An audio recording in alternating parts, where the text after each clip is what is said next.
Bonjour, je suis le père Jean-Christophe Thibault et j'ai la joie de vous présenter aujourd'hui mon dernier livre, Les nouveaux visages de l'ésotérisme, paru aux éditions Artege.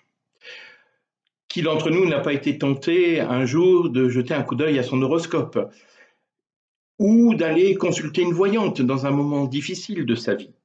Dans ce livre, je pars d'un phénomène que vous avez certainement vous-même constaté, à savoir que l'on assiste aujourd'hui à une véritable déferlante de tout ce qui est magie, sorcellerie, ésotérisme. Un constat, savez-vous qu'un Français sur quatre consulte des voyants? Un récent sondage de l'IFOP nous montre que 58% des Français disent croire à une parascience, l'astrologie en tête avec 41%. Peut-être plus inquiétant pour notre avenir, 70% des jeunes de 17 à 24 ans sont attirés par l'ésotérisme. Et parallèlement, eh bien, nous voyons que la foi en Dieu connaît un véritable recul et que nous assistons aussi à des difficultés dans la pratique religieuse. Alors c'est à partir de ce constat que je vous propose de regarder de plus près ce que beaucoup de sociologues, mais aussi de journalistes, considèrent comme une nouvelle quête spirituelle. Mais s'agit-il vraiment d'une quête spirituelle? Est-ce que l'on cherche vraiment Dieu? Ou finalement, est-ce qu'on n'est pas à la recherche de soi-même?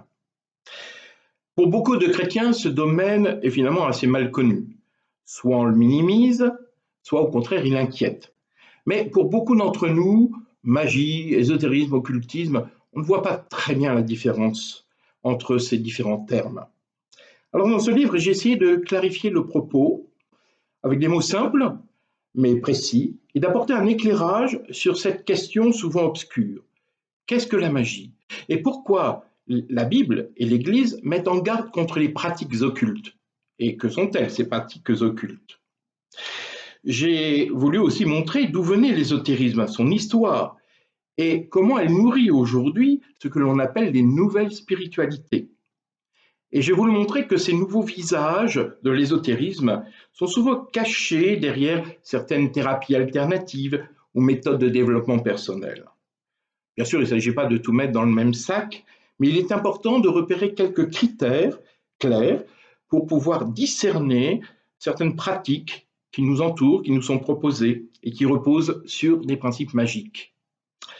Je serai donc très heureux de vous retrouver le vendredi 9 décembre à Dijon et je vous dis à très bientôt.